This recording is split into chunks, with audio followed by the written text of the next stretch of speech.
It's 4 p.m. and we're bringing you the developing news and the stories behind the headlines. This is Storycon. I'm Patrick Paez. Some stories we're watching this Wednesday, June 5. Government agencies that attended today's Senate executive session are pushing for the declaration of POGO as a national security threat. The session tackled Bambang Mayor Alice Go's alleged ties to POGO in her municipality. The National Security Council and the Anti-Money Laundering Council were also among the session attendees. The country's inflation slightly rose at 3.9% in May from 3.8% in April. That's 0.1%. The Philippine Statistics Authority says utilities and transport were the main drivers of last month's uptrend. Canlaon City and La Castellana in Negros are now under a state of calamity due to the eruption of Mount Canlaon. The volcano is on alert level 2 and has been quiet since Monday's eruption. Joining us today, Ana Marie Pamintuan, Editor-in-Chief of the Philippine Star, and Storycon's resident political pundit, Ronald Llamas. Ami? Good afternoon, Hi, Ami. good afternoon, Patrick, Ronald. Ami, so I guess that the results of today's executive session in POGO will be on your front pages tomorrow of the Philippine Star. Yes, kasama yon. And naghihintay pa kami ng mga maglilik. Alam niyo naman yung executive session dyan. Lagi may nagsasalita kung ano pinag-usapan. But anyway, sabi daw nga ni Alice Go, she is not a POGO protector. And inulit niya na she is a Filipino. Yan, yung isa sa yung mga binabantayan natin. Plus the weather, of course, not a very good Wednesday, no? Maulan na. Meron daw throw ng low pressure area which is bringing the rains dito sa atin and parts of the rest of Luzon and the Visayas. Yan ang mga binabantayan. Saka baka interesado kayo, yung TikTok na cyber attack. Nasaan, Ami? Cyber attack. May cyber attack sa TikTok, although hindi naman daw lahat mga celebrity account saka CNN na hack yung nila. Ewan ko yung kung may mga TikTok account kayo, tignan nyo. Pero yun na nga, in-announce nila na meron ng attack sa site nila. So yan ang mga binabantayan natin. And of course, yung mga follow-up dun sa formally, sabi ni former President Rodrigo Duterte, wala daw siyang natatandaang in-order na mag-transfer ng mga purchases ng DOH. Department of Health. Yung sinabi ni Francisco Duque, hindi daw niya natatanda na i-transfer sa DBM yung procurement.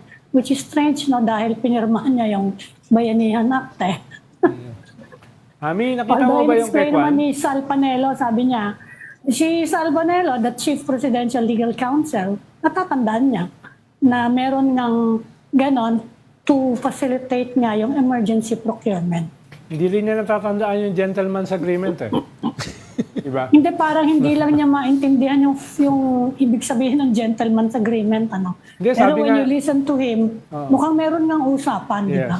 Sabi nga niya, hindi niya alam kung saan yung ayungin Di ba? Ayun, hindi na ako naniniwala. Pero nakita mo ba, Ami, yung ginawa ni Joseph Morong? Yung post niya na tinanggal yung kanyang audio. Muted yung kanyang minute yung kanyang audio about the South China Sea. About the West Philippine Sea. TikTok. Sinisisi niya yung TikTok. Na-mute na yung kanyang report. Talaga? Oo. Okay. At this point, ayun, meron mga move actually sa US, di ba nga, to ban TikTok, limited ban, kaya nagpo-protesta ang TikTok. Isa yan sa mga pinag-aawayan ng US at China ngayon, actually. Unless they sell it. Unless they sell it to Americans. Yan na nga, unless they sell. Yung ownership ibigay sa hindi ba sinasabi nila, hindi naman daw Chinese citizen yung may-ari. But this debate or discussion on banning TikTok in the US, it's been dragging for some time. Pero at the same time, in China, walang debate. Bandang YouTube. YouTube ata, tsaka ilang American social media in China, it's blocked. Right? So, no debates needed. Baka dito, kung magkaroon ng ganyang problema, baka gustong bilhin ng Philippine Star ang TikTok. Yun.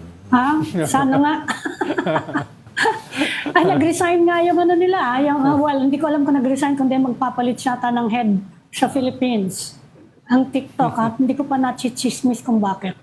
Ami Baka Ronald, lilipat sa mas magandang ano. yeah, Although sa mga my chats with him, yun na nga ini-insist nila na TikTok is not owned by the Chinese, although merong gray area doon eh. Kasi yung mother company, ByteDance, na nasa China, merong rule ng China, may batasan China na kapag naka-register sa kanila, the Chinese government can tell that company, kahit private, to do whatever the government wants. So yan ang medyo malabo dyan. May isang political pundit na nag-experiment eh. Nag-post siya ng pro-China message sa TikTok at at lumampas ng 1 million yung views. binubus. Oo. Nag-post siya ng anti-China, hindi lumampas ng 50. So baka kinakailangan marami pang mag-experiment ng ganyan para to build a case against TikTok. Right. Okay, at this point, let's Kasi check ang in. depensa nga nila, wala daw pakialam yung Chinese government. Okay. Sa TikTok. Ami Ronald, at this point, let's check in on the executive session on Banban Mayor Alice Go. News 5 correspondent Ria Fernandez Obina is on the phone. Ria, what else can you tell us apart from the recommendation from the agencies who attended the session, suggesting that POGOs be considered a national security threat? Hi, Patrick. Hi, Sir Ronald. And Miss Amy. Hi, Ria. 4 hours, yes, 4 hours tinagal nung ating executive session dito sa Senado. And according to Senator Risa Ontiveros, mas lalo lang tumibay yung mga nauna nilang opinion ng mga senador tungkol doon sa tunay na pagkataon, pagkakakilanlan ni Bamban Mayor Alice Go, no? Sabi ni Senator Risa Ontiveros, yung claim ng alkalde na isa siyang Pilipino ay tila wala nagsusuporta doon base sa mga napakinggan niyang statement dito sa executive session. At bukod dito, mas lalo rin daw tumibay yung kanilang opinion pagdating naman sa alleged ties ng alkalde sa Pogo Hub na narin sa Bamban, Tarlac. Ria, medyo expected na maraming babanat sa Pogo at saka kay Mayor Alice Go. Meron bang nagdepensa sa Pogo or kay Mayor Alice Go dyan sa hearing na yan? Sir, limitado lang yung impormasyon na naibahagi sa atin ni Senator Risa Ontiveros dahil closed door yung naging executive session. Well, essentially, that is the purpose of the executive session para mas maging komportable yung mga resource person na maibahagi yung nalalaman nila tungkol sa sitwasyon ng POGO. But basically, ang pinaka-meat ng executive session, mas naalarma daw si Senator Risa Ontiveros sa mga natuklasan niya tungkol dito sa POGO, no? Kaya nga ang kanyang pakiusap, base na rin sa pagkakasundo nilang lahat na nasa executive session, ay iakyat na ng National Security Council kay Pangulong Bongbong Marcos ang rekomendasyon na tuluyan ng paalisin ng mga POGO sa bansa dahil isa itong national security threat. Okay, I find it strange, I Ria, understand. no? Kaya nag-executive session dahil may issue about money laundering. Ano yung napag-usapan na in that aspect? Miss Amy, regarding doon sa money laundering, no? Kasi kung matatandaan nyo doon sa mga previous hearing, nasiwalat doon na dalawa sa mga naging kasosyo ni suspended Mayor Go ay konektado o sangkot sa pinakamalaking money laundering scam sa Singapore. Sabi sa atin ni Senator Risa Ontiveros, kailangan niya pa ng at least isang briefing kasama ang Anti-Money Laundering Council para mas mabusisi pa itong stream flow, illegal revenue flow ng pera dahil napansin nga nila o napunan nila na malaki yung perang na ipasok ng Zone 1 sa Pilipinas. So gusto niyang ma-trace yun. Tinanong natin kung kailan yon mangyayari, hindi pa niya alam. And i-determine din niya kung closed door ulit to o ipapublicize nila itong briefing with AMLAC. Patrick, di ba kayo natutuwa dito sa mga executive session ng Senate, which was supposed to be secret, No? Sa Pilipinas kasi, nothing is secret. Eh. Meron at meron lalabas. Lalo na, baka nandyan yung mga tika-politiko. No? Usually, meron silang leak dyan eh. Yan. Muntik silang mapatawag sa hearing dyan sa Senate eh. Dahil may mga leak sila about executive sessions. Okay, pag sinabi kasing executive session, Rian, closed door ito.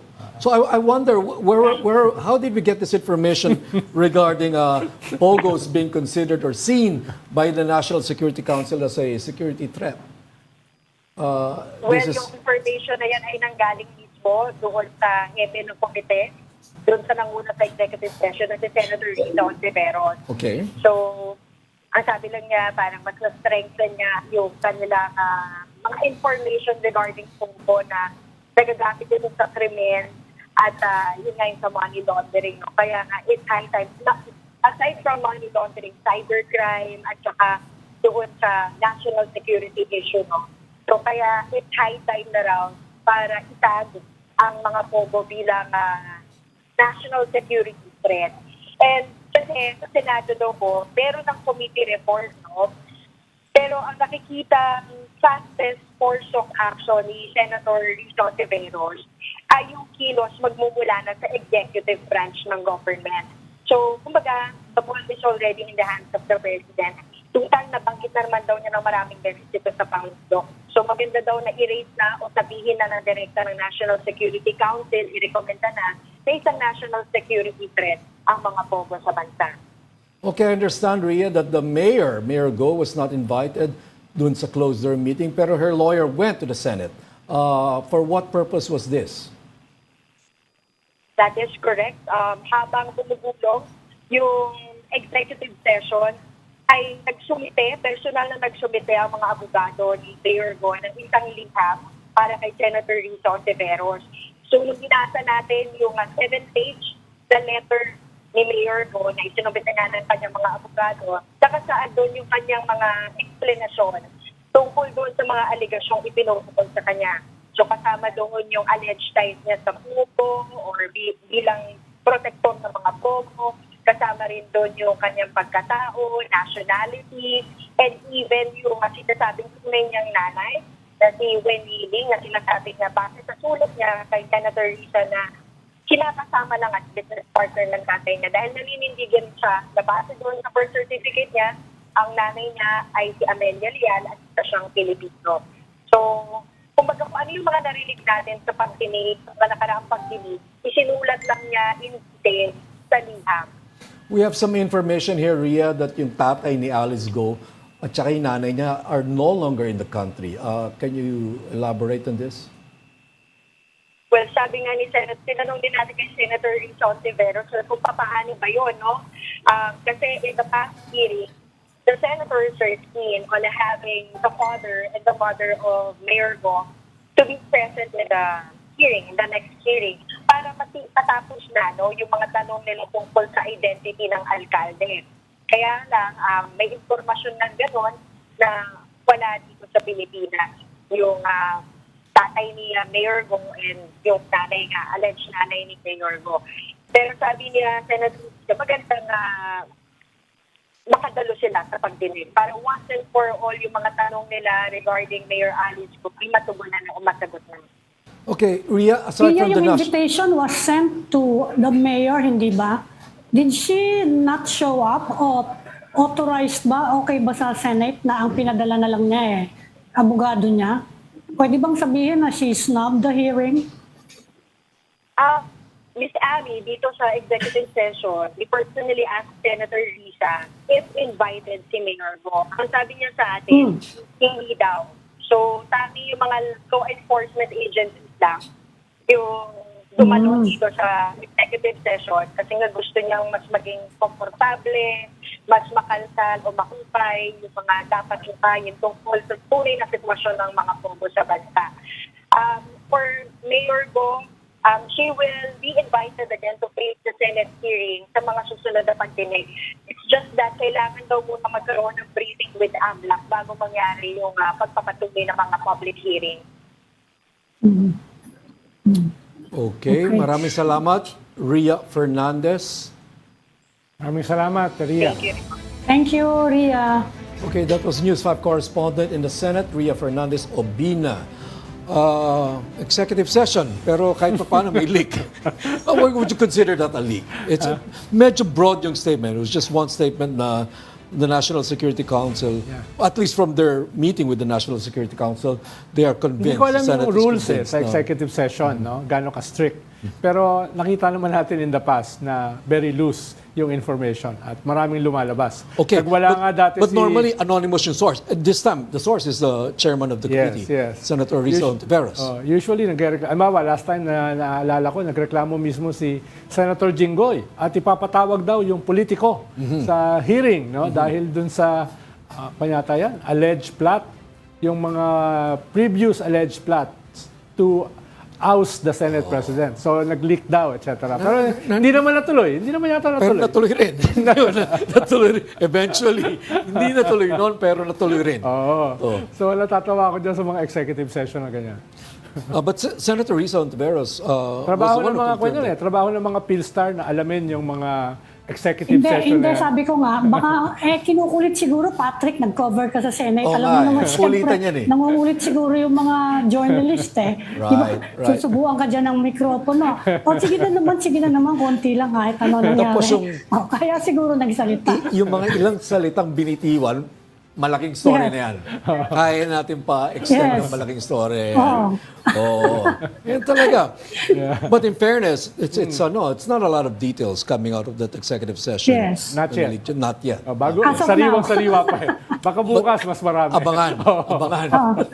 Dahil yung sa Senate noon, yung kay Jinggoy, talagang yung exact numbers ng mga sino ang for, against, lumabas eh. Pati yung mga pangalan kung sino, di ba? Kaya nga. Mga magabang-abang tayo mga 1 or 2 days. Yeah. Ganyan talaga mga reporter sa Pilipinas amin, no? Alam mo, minsan naalala ko, way back when I was a Senate reporter, there was a meeting here of ASEAN defense minister. Inambush ko yung defense minister ng Singapore. I just walked up to him and stuck out my mic and asked an interview. Aba, pinagalitan ako isang Singaporean minister because that's not done in their country pala. You just don't walk up to a high official. Well, halimbawa, it's not in the Senate, sa Malacanang, no? Closed door cabinet meeting tungkol doon kay Police Chief Purisima, no? Na eventually hiningi ng presidente na siya ay mag-resign. In less than 3 minutes, nakita na namin yung balita sa isang online. So lahat kami nagkatinginan. Sino naglabas ng balita? Ang bilis. Ang bilis. Less than 3 minutes, ha? Labas sa chat group. Ronald, yung mga official nyo nun, merong mga contact yun sa mga reporter. Oo nga. Ite-text lang eh. Oo nga. Sabi ng presidente. Baka nag-uusap pala kayo, nagte-text saan na. nang galing yun? But Ronald, yung mga ganyan leak, nothing is leaked by accident. It's always deliberate. At saka may objective yun. Yeah. Yung leak. Any Exactly. leak. Every leak. Exactly. Right? Diba? Parang controlled release of information yun eh. Mahirap yan May deniability pa rin kayo. Mahirap yan mangyari sa China na very ideological yung state at very ideological yung ruling party. Mahirap mangyari yung ganyang klaseng mga leaks. Sa Pilipinas ay mas madali. Dahil wala namang ideology rito. Yung pala ilabangan nila. Lako. Wala.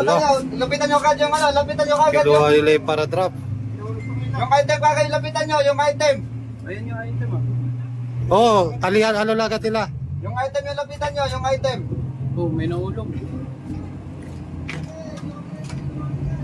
Huli niya yung nahulog, pangkain nyo na. Sa kanila yan, nahulog yung tropa nila.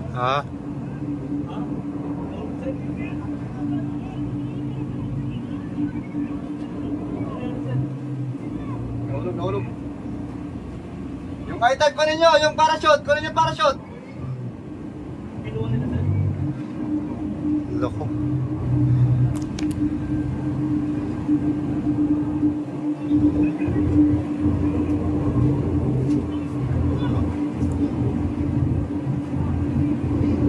Lako, meron pa parachute,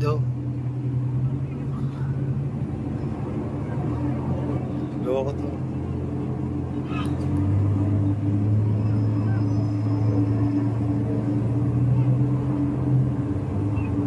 Pinadakitan talaga nila. Ako, babagay lata. Ultik na. Babagayin. Hilahin nyo lang, hilahin nyo yung parachute. Hilahin, dalhin sa pangura.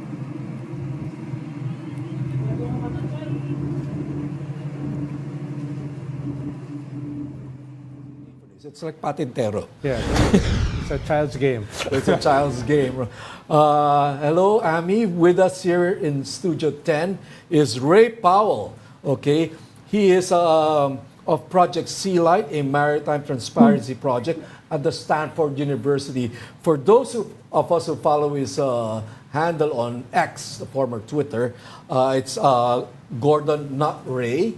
He is the one responsible for posting those images, I think those satellite images of the Chinese vessels massing in the West Philippine Sea. The last time you made a post was that what appeared to be the largest gathering of Chinese vessels in anticipation of the Atin Ito regatta. Yeah, there was a large concentration of Chinese vessels at Scarborough Shoal that I had never seen before, and they were clearly concerned about the upcoming civilian convoy, and they wanted to make sure that they successfully blockaded those boats away from Scarborough Shoal. Ray, first question, I'm kind of curious, how do you get these images? So actually, so this particular image, the one you just saw on the screen, is a overhead satellite photo, which I get from commercial satellites that I have access to, sometimes through Planet Labs, which has a contract with Stanford University, and sometimes through a provider called SkyFi, with which I have a very good relationship, and they are actually a low-cost way to get to satellite images. Okay. But the other images, for example, when we can see the ships moving around, we see through tracking what we call their AIS broadcast, which is Automatic Information System. And all civilian ships, large civilian ships, are supposed to use this. Now, what we find for China's ships, of course, is sometimes they do and sometimes they don't. But when they don't, we call that going dark.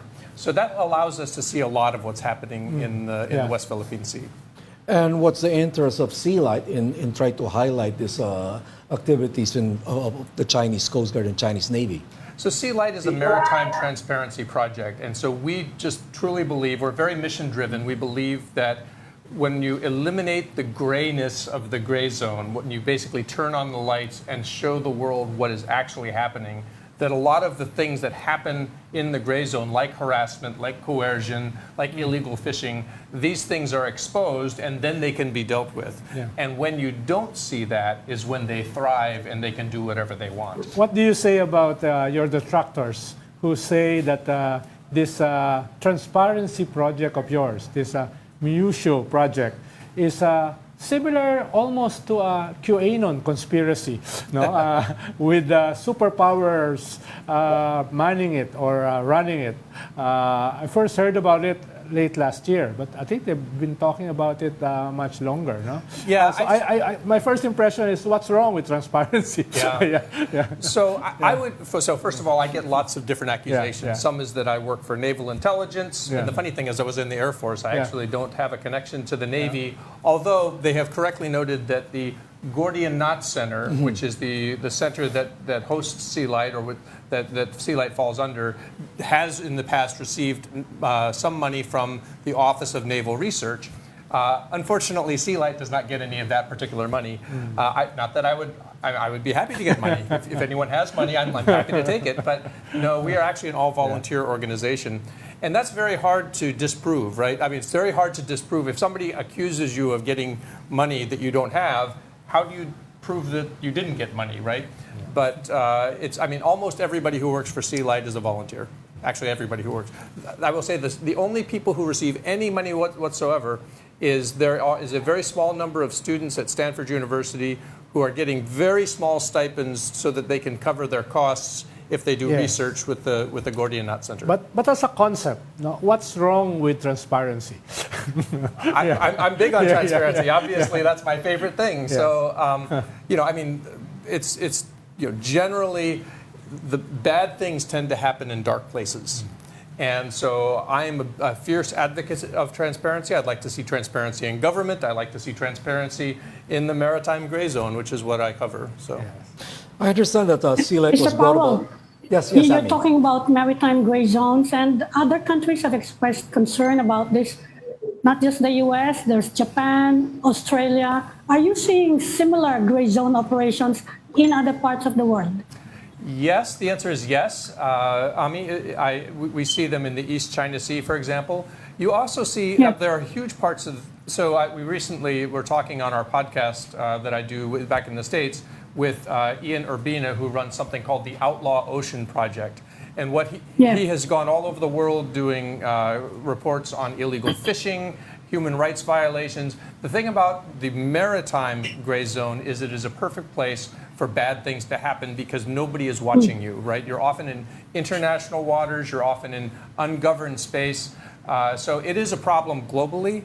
The South China Sea problem, the West Philippine Sea problem, is a very specific problem because it involves this large state actor, China, which is using its gray zone tactics to push other countries out of its very large maritime claims. From your So vantage how point, might countries deal with this? What are the responses that have been proposed? Well, so every country tends to deal with it in a little bit of a different way. And actually, one of the things that I have observed is that the Philippines' last, say, year and a half of assertive transparency, which is my word for it, has been a game changer. It has brought something very new and something that the world really needs to pay attention to and figure out, can this be replicated in other parts of the gray zone, and not just in the maritime space, in the cyberspace, in space, in the financial space. There are lots of different places where you could apply the same idea, because when you actually show the public what is happening, the Philippines has, I think, actually gained several very valuable things. One is a great deal of national resiliency. You guys just finished this discussion about the Pogos and Mayor Go, and why is it that everybody is suddenly looking into this? Because the nation is becoming more resilient against these things. That is often that I would propose to you that this transparency has yielded that kind of national resilience. You also have seen an uptick in international support. President Marcos was the keynote speaker at Shangri-La that just finished in Singapore. International stage, he was the keynote speaker. Why? Because the Philippines is at the center of attention. The Philippines has changed the game. And so they didn't go and pick some defense minister from a big power. They didn't go and find the prime minister of Japan again. They went to the Philippines because the Philippines is the one who has made a difference. from your vantage point, what do you think about that keynote speech of the president? Because his detractors are saying here this past few days that he went overboard in saying that he's crossing the Rubicon speech, that we are going to, it's close to war if a single Filipino is killed in this Chinese aggression, even if that Filipino is a civilian. So what do you think? Because this has been an issue these past few days. Honestly, I think that he just stated what is a reality, which is, and I think that China needs to know that the Philippines takes this seriously, that you can't just go around water cannoning everyone in sight because somebody's going to get hurt.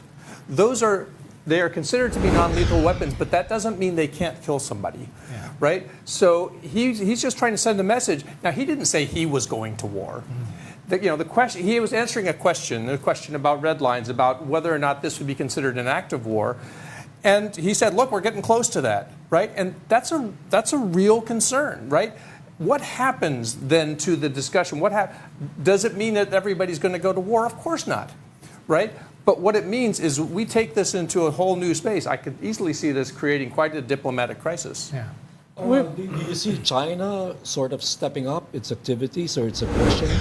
100%, absolutely. I mean, the level. Where are they coming from and where are they now? So, if I were to put this back a year and a half, they would have had just a couple of ships around Scarborough Shoal, a couple around Ayungin Shoal. They would have maybe a few up back at Mischief Reef. Now there are at any given time, at least a dozen around Scarborough Shoal. They are now have pushed past Ayungin Shoal and now are at Sabina Shoal on a full-time basis. Right, there is always a ship there. Now, what the Philippines has done is send out its Coast own Guard, ship. yeah. Yes, one of the 97-meter ships, the BRP Toyosu Magbanwa, because the Philippines wants to say we are not just going to let you take this without us contesting it. And you can see China is very annoyed by it, right? They would like the Philippines not to be there, but the Toyosu Magbanwa has not moved in over a month and a half. So the Philippines is finally, able to go out and say, no, we are going to contest you here. China seems to be very interested in Sabina. Yes. Yeah. So there has been a presence there actually annually for quite a while, usually a small number of what we call rafted vessels. So these are the Spratly backbone fishing vessels that tie themselves together and sit there and do nothing. And why do they do nothing? One is, from China's perspective, they establish their presence. From the fishing vessels, what's happening is they're getting a fuel subsidy to go to the Spratlys and to sit. They don't have to do anything, and if they don't do anything, they're not using any fuel, and they get to keep the money, right? So their job is to go there and stay together. And so that's what they have done, and they're still doing that. But now you're seeing active Chinese Coast Guard, active maritime militia, moving around the shoal. And of course, we've also seen this, apparently they're beginning to dump coral and build up sort of an above water feature there. Is this a simple case of a racket, Chinese sailors and Navy men trying to earn an extra buck? Or is there a strategic consequence or implication in their presence there, in their continued presence? Well, okay, so what's happening? You mentioned a while ago, they're dumping corals. Yeah. They're, to the uninitiated, they would presume it's island building activity or something like that. What is happening? So I think, okay, from the sailor's perspective, these are the ones that tie themselves together are fishing boats that don't fish. They're instead getting money for the government for fuel subsidies and not using it so that they can keep the money.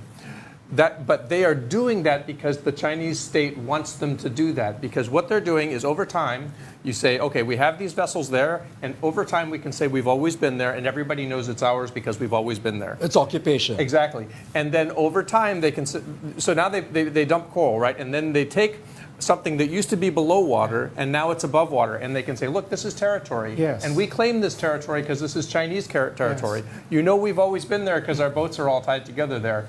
So, under international law, something that's above water qualifies as being territory. So it generates territorial sea. Now, probably, almost certainly under the UN Convention of the Law of the Sea, they would not recognize this as being legitimate territory. They would say, no, you put this here. This is artificial, right? And that's what they've done with a lot of China's artificial islands. Is they've said you don't get a territorial sea if you dump concrete there and make a runway, because under international law that's still a reef. Yes. Because that's what it was before you showed up. So I think this idea of dumping the coral and sort of walking away, and then they can't say you did this because, well, who says we did this? It spontaneously grew from the sea, no? Exactly. Like everything, no? Yes. But on a different topic, you saw earlier the dangerous maneuvers between our small supply boats and the Chinese Coast Guard. Yes. In situations like this, accidents can happen. Of course. My question is, what is the process of invoking the Mutual Defense Treaty from the side of the Americans? Yeah. How does it go? Congress, executive, etc. So we've been talking about that in a basically theoretical manner. But in concrete terms, how does it unfold? So the complicated answer to your simple question is it depends. Yeah. So the Mutual Defense Treaty is not like a light switch. It's not on or off. Actually, it's more like a dimmer switch, right? It's like, how high up do you turn it? So in some ways, we've already kind of turned it up a little bit because for the last year and a half especially, we have been repeatedly talking about the mutual defense. Every time something happens, the U.S. official will come out and say, this is the U.S. commitment under the Mutual Defense Treaty, over and over. So it's being invoked already. But ironclad. What's that? Ironclad. We love the word ironclad in the United States. It is a great word. But so it's in some ways it's already being invoked, right? But the question is, what does it mean if, for example, let's say a Philippine sailor gets killed, and then what it would chase us to is consultations, right? Because probably President Marcos would call President Biden and say, "This has happened. What do we?" And so the next stage is consultations. Nobody just sort of then says, "Okay, the light switch is on, and now we're at war." Yeah. That's not the way these things work. And thank goodness, right? I mean, you don't want to have that going on, But so it depends. Mr. Powell, going back to the responses, there are proposals to borrow a page from the China Coast Guard and to develop a Coast Guard of our own with the power to engage, well, maybe not in combat, but to put arms in our Coast Guard ships, maybe, powerful water cannons as well. What do you think of that idea? So what China is doing to the Philippines is attacking Yes. asymmetrically, right? So what that Yeah. means is Yes. it has, for example, more and larger ships than the Philippines does. And that's not going to change anytime soon, right? So even if the Philippines increases its maritime capacity with, for example, these new ships from Japan, absolutely that's a good thing, and it should definitely do that, right? But that doesn't mean that all of a sudden the Philippines should then go out and go toe-to-toe symmetrically with the Chinese, because they still have the advantage if you go sort of directly at them. So I think it's wise for the Philippines to do things asymmetrically also. Where does the Philippines have strength? The Philippines have strength, first of all, in its legal standing on the international stage, in its moral authority as being the clearly aggrieved party, recognized by almost everybody who's not in Beijing. It has a network now, a growing network of partners and allies. Now it has Japan that is coming in and beginning to work on this reciprocal access agreement. You have the quadrilateral things going on with Australia and the U.S. and Japan. So the Philippines, I think, is wisely trying to figure out where do we have asymmetric advantages where we can put pressure back on China. And I think that by being transparent, by opening this up to the world, by growing the network, now again you've got the trilateral summit in Washington, D.C. You've got President Marcos appearing on the international stage. The Philippines is learning how to fight back asymmetrically. Okay. The Global Times of China. Talking about asymmetrical strategy, what do you think about this ragtag civilian missions in the West Philippine Sea, like the Christmas mission last December and this Bajo de Masinloc? Because this doesn't fall within the Mutual Defense Treaty framework. No, it's very clear that in the fine details of the treaty, there's nothing about invoking it based on attacks on civilians. Well, this is the Philippines' civil society rising up and fighting back, right? And that's another one of the Philippines' asymmetric advantages, is that you are a democracy. You have civil society groups who have their own way to rise up. I know that there were things that came out that suggested that I was somehow behind this civilian. Honestly, I've never met any of these people. You've only met Ronald for the first time. I have no idea. But it is a sign of the national resilience that is growing in the Philippines as a result of the transparency campaign. I just want to keep giving credit to the Philippine government for turning on the lights, for turning on the cameras, because this is the kind of thing, a country can't fight back against this kind of aggression, especially a democratic country, unless you have the people of the country behind you. And this civilian convoy is a symptom of that kind of support. Do you think it's working, given that China's response was to, in some way, escalate? Oh yeah, China is by threatening to arrest trespassers. So I think this is still early in the game, right? So the issue is, the Philippines turns on the cameras. China is clearly unhappy, and now China has made the determination, we will try to escalate the Philippines out of its position. So they want to say, we can take this longer than you can. And so far the Philippines said, try me, right? The Philippines would have to make a call or simply back down. So what kind of escalation can the Philippines do? So, I mean, at this point, what kind of response? Right now, China has escalated, right? And it is using up resources physical resources like fuel and ships and those kinds of things that it takes to elevate its response at the features, but also its own international reputation. I think one of the questions is, to what extent will China begin to start incurring a geopolitical cost, an economic cost for its activities, as people begin to start back away and realize this aggressive China is not a version that we want to have represented on the international stage in the way that it has in the past.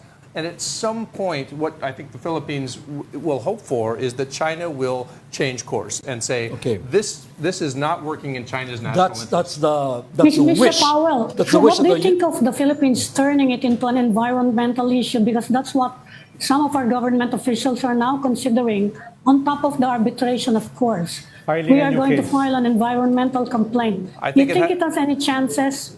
I do. I think, first of all, I think it's based in fact, right? I mean, and one of the weaknesses that the Philippines does face is it faces an access problem. So, for example, one of the places that we suspect tremendous environmental damage is at Scarborough Shoal, right? Because China has controlled it since 2012, and of course is not going to allow in international bodies to go investigate.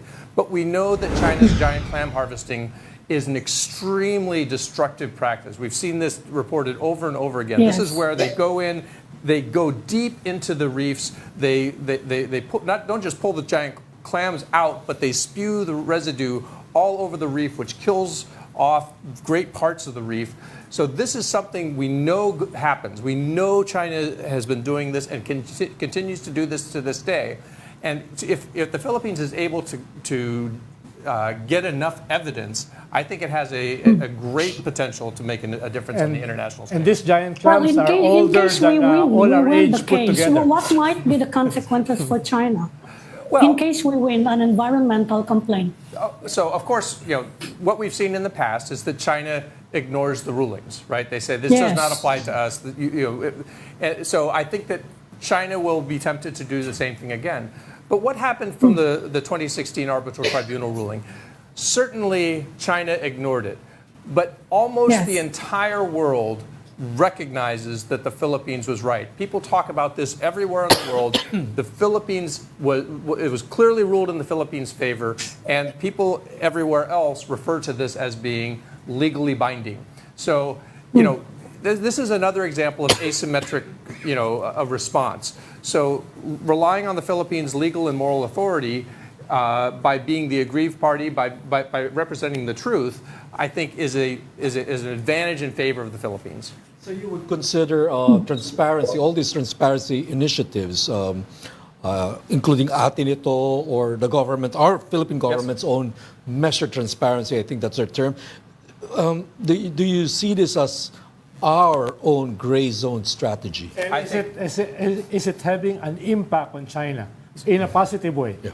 Well, okay, so I would call it a counter gray zone strategy, and I would go further as I think this is one of the most innovative counter gray zone strategies the world has seen. And so I am hoping that through more and more recognition of what the Philippines has done here, it will inspire other governments in other domains to use a similar strategy to expose this kind of state-based gray zone aggression, right? And so I think I being an optimist, hope that in 5 years we're looking back at this moment and saying this is where the Philippines really educated the world and changed the game.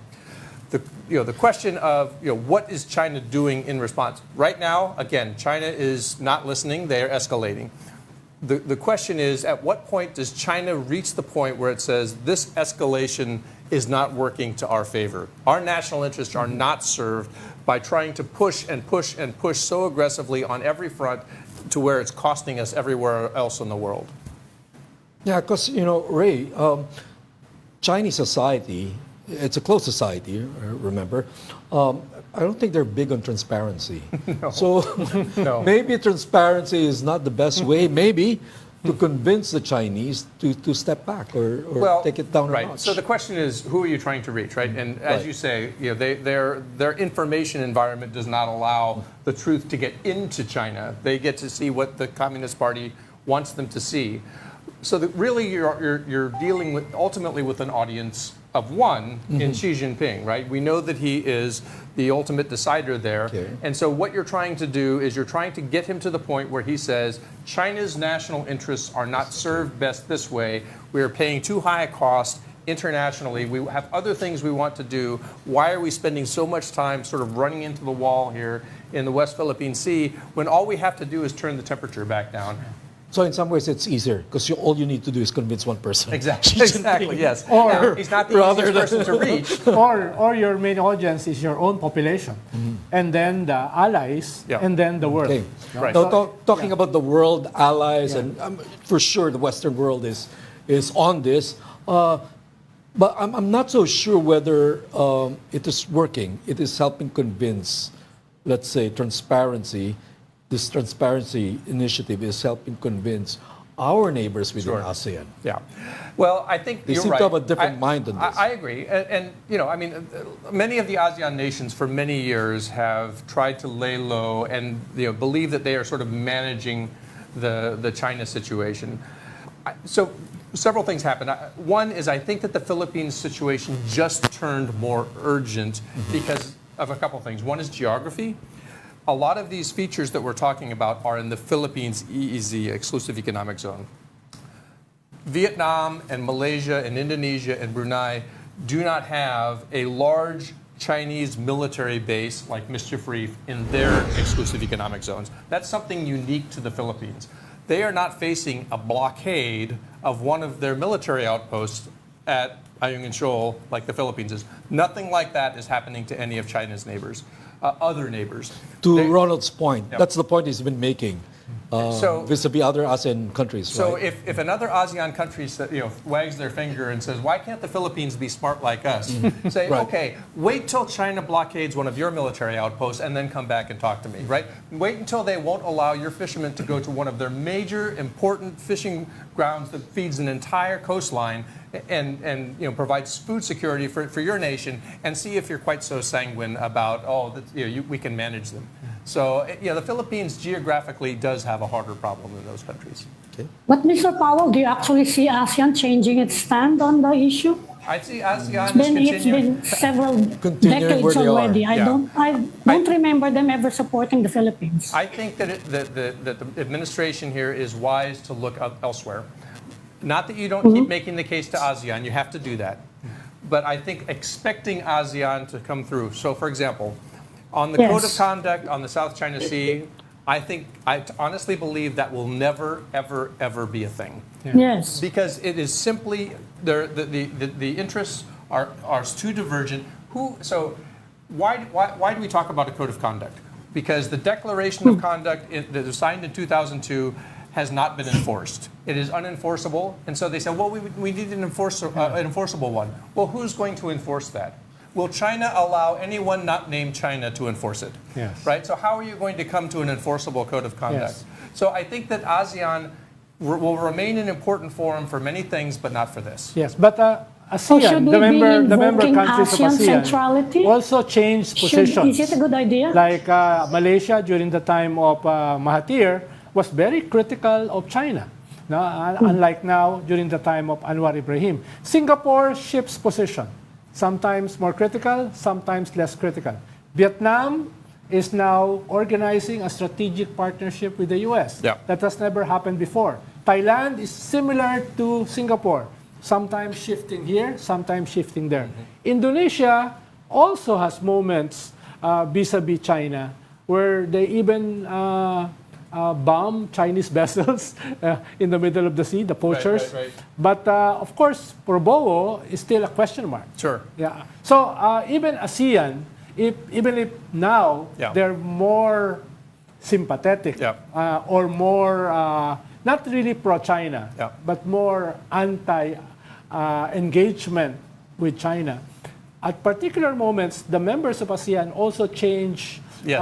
foreign policy. Of course. And You know, I mean, to be honest, so do our countries, right? You know, the foreign policy of Rodrigo Will it Duterte was change? different from Will this it one. change in November? So I was in government at the time of the first Trump administration, and you know, there were differences, but I will say there was also a lot of important things that happened. You know, to be honest, the beginning of that administration was where, honestly, the U.S. finally sort of came out of its national delusion about whether China would be somebody we could woo into our system, right? We for many years we thought just a little more capitalism, just a little several more decades, little more openness, then we'll finally come over. And finally, at the beginning of the first Trump administration, or the only Trump administration so far, there was a new national security set of documents written that we said they are competing with us. We have to compete back. So I mean, you never know. I tend to be optimistic about those kinds of things, and I think that the recognition that we need to turn our attention to this part of the world is actually across the board very strong, whether it be in the Republican side or the Democratic side. I did hear you ask about ASEAN centrality, and I want to address it. I think that ASEAN centrality can be useful in a lot of areas. I don't think that ASEAN has demonstrated that it can be central in a security sense. There's just not the will or the interest or the infrastructure there to make that happen. So I think that ASEAN has its limits, as every organization to does. begin with, I think it's really founded as an economic organization. Yeah, so I mean, right? I think that there are people who would like ASEAN to be very central, and I think that that's very attractive in many ways. It's just, you know, there are certain things that it's just not well equipped to deal with, and I think security is one. Yes. Ami, Ronald, Ray, thank our you. president mentioned it in his speech about ASEAN centrality when he talked in Singapore. Ray, thank you for joining the Story Conference today. Patrick, it has been a pleasure. Okay, Ami. Thank you, Mr. Ami, Powell. Ronald, thank you. Thank you, Ray. Hope we can invite you again. Absolutely. Next time I'm in town. Patrick, thank you. Join us again tomorrow at 4 p.m. for the Storycon. I'm Patrick Paez. We are One News, all sides, all the time.